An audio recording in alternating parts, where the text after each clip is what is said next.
Okay, so if you watched the last video of honing out the cylinder walls, we are now at the next step. We're going to go ahead and gap our piston rings.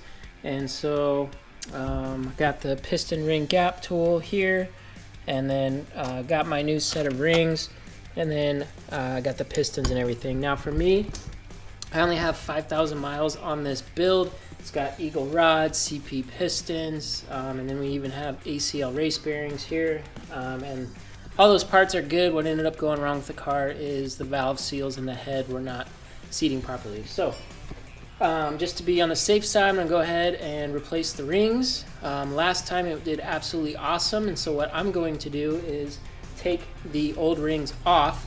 I'm gonna place them inside the cylinder and then get a measurement there, and then just to make sure that the gaps are the same, I'll make them relatively close. So I called a CP piston rep, and they said about 18 thousandths of an inch is what I want on the top ring, and then 22 to 25 on the second ring, and then the oil ring said anything between 15 and 50 thousandths. So I'm just gonna, just for a sanity check, we were running 18 pounds of boost on this motor before and put down about 420 wheel horsepower. I want to go ahead and bump that up to around 500 wheel horsepower and around 23-24 pounds of boost. And so I just want to make sure that the gap is really good, and obviously we don't want those to be too big or too short. So super important. Again, take your time here. This is no rush. You want to make sure it's done right the first time.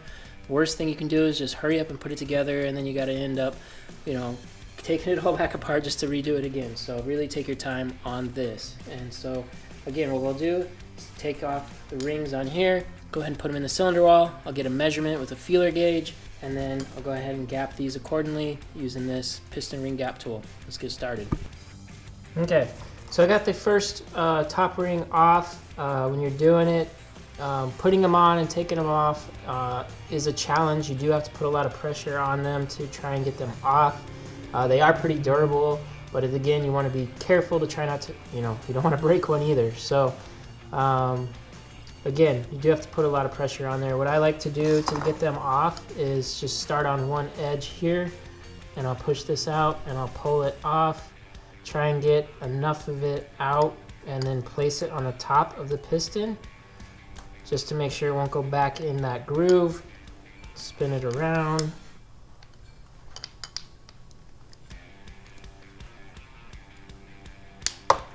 See, broke one. You gotta be careful. And I'll go ahead and get the oil ring off. Obviously, if you break one taking it off, it's not that big of a deal because you're replacing them anyway, but you definitely want to make sure that you're careful. And so here, get these oil rings out.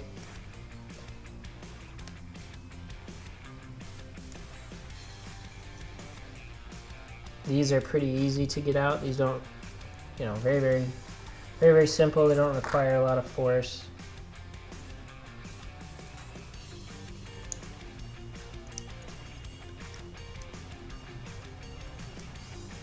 Just like so. And then the rest of the oil ring. All right, so we got all of the rings off the piston. What I'm gonna do is go ahead and clean this piston off. Okay, so now that I got the top ring out of the cylinder, I'm gonna put it in cylinder one. I wanna make sure that when you're doing this, you wanna make sure that if the rings are going to piston one or to cylinder one, you're gonna put them in cylinder one to check the ring gap. You just really wanna make sure that, every cylinder could be different, so if you wanna be consistent across the board, make sure whatever rings you're putting into that cylinder, you're testing them in that cylinder, if that makes sense. So to get this inside the cylinder to check the gap, you want to just pinch it in there like so, and then gently put it in there. You can see it's in there right around here. And then what I'm going to do is I'm going to take the top of the piston, I'm going to push it in a little bit just so it's down there quite a bit. And then we'll get our feeler gauge and go ahead and measure the gap. Okay, so I got piston one. I'm gonna go ahead, push it down so it's about sealed right there. You can see it's in there quite a ways, and we'll measure that gap. And again, guys, just take your time with this step. Do not rush. I know I keep saying that, but it's so intricate to make sure that everything's spot on. You want to, when you're grinding them, you don't want to go too far, so make sure that when you're grinding them, just go a little bit at each time. And then I'll show you guys, we'll grind one here in a second. You want to make sure that you're pointing it. If this is the ring sitting like here, like so, let's get one that's not broken. So here's the new one, right? You want to make sure that when you're grinding it this way towards you, and that way it helps with that. It helps with the material. If you go the other way, it's going to pull up some of that material that's on this ring that's coated, and it's going to mess it up. Also, you want to make sure you're doing nice straight lines, and then when you're done, you're going to want to make sure that you get all the burrs off with like a filer. So, okay, so I got the feeler gauge. If you don't know what feeler gauges are, it just looks like this right here. There is a whole bunch, you know, it goes from 12 thousandths all the way up to, I think, like 50 something. So I believe last time I gapped them at 20. So I'm going to go ahead and use this 20. And super simple. All you do is as the ring's inside of there, is you will just, it's tough to do with one hand. So all you do is just see what goes in there. And so I already tried this out ahead of time. The 20, you can see, fits right in there. And then the 22 is too big. So I like to go one cylinder at a time. Again, there's no rush on any of this. Just really make sure that you take your time. So I know that the top ring was gapping at 20. So I will take this one. I'll go ahead and I will place this into that cylinder and see where we're at from factory, OEM, from CP piston, and then I will make sure that I gap it at 20. Okay, so I just checked the ring in gap on the factory setup that comes with these rings from CP pistons. It was at 16 thousandths, so we're gonna take 4 thousandths of an inch off of this. So that's very, very small. Again, take your time with this. Make sure that you have nice, even cuts on this, and we'll check it often. So to grind your ring, you're gonna probably, just stick with one side. Don't grind both sides. You want to at least have one really, really nice one. So go ahead and hold it up against these set screws here to make sure that it's nice and smooth.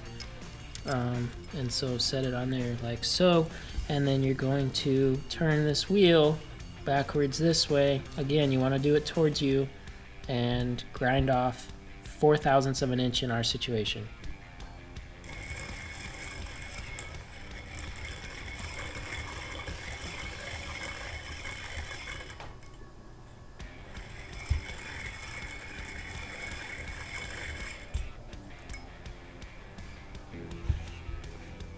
Alright, let's go try it out.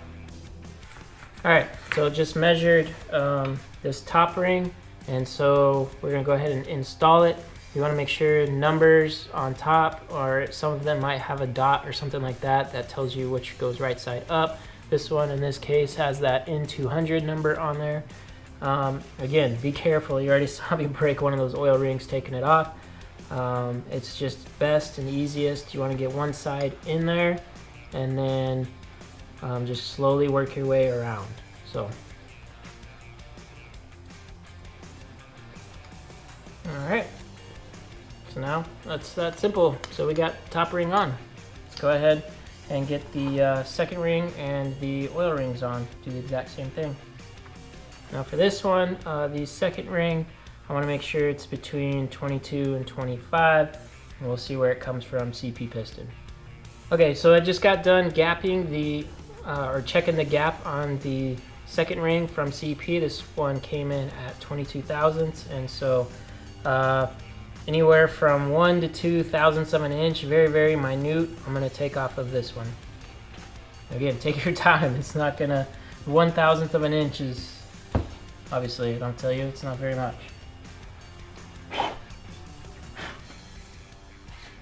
And this material on the second ring is a lot finer than the material on the top ring, meaning that it comes off a lot easier than the top ring. So be extra careful.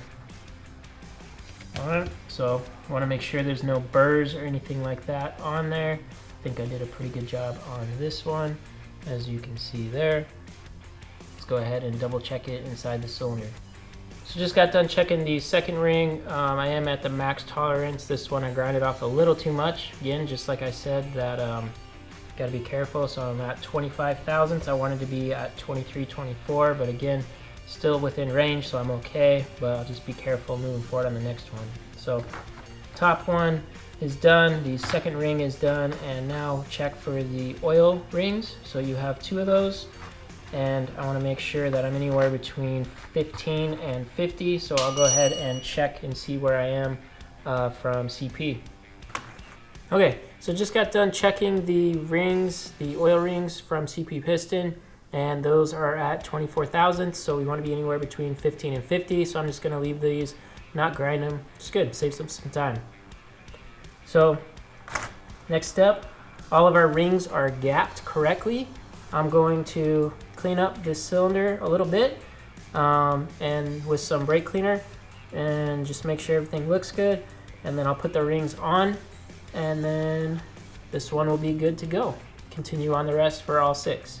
One thing I'm not sure if I mentioned or not too, to understand the gap that you should have on your piston rings, there is formulas for them.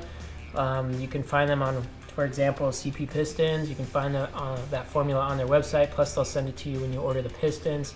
It's something around taking the size of the bore, timesing it by a certain number, and then that'll give you your millimeter in gap.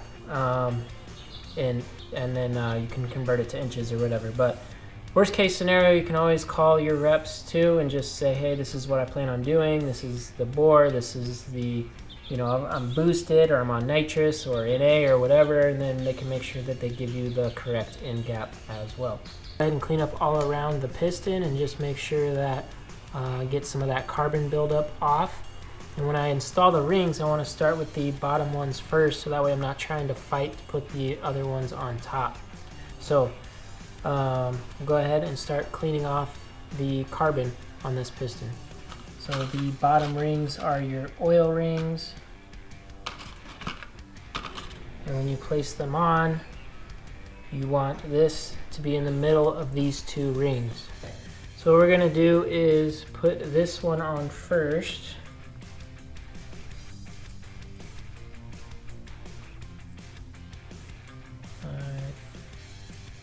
So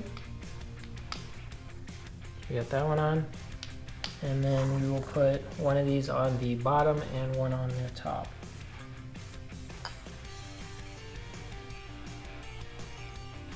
Alright, and we got the rings on. Then it's time for your second ring.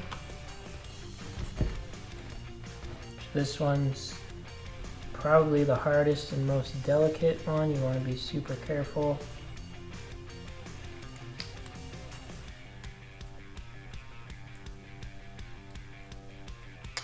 Alright, and then, oh, and with these 2, you want to make sure that the number is facing up, or there might be a dot or something like that on this, on the rings, so you want to make sure that's facing up. Alright. There you have it. This is what it'll look like once all the rings are on. Also, before you put these in, you're going to want to offset the rings a little bit, just to make sure that the oil goes through efficiently. You don't want too much blow by, so setting the rings off a little bit helps them seat, as well as limit the blow by from the oil.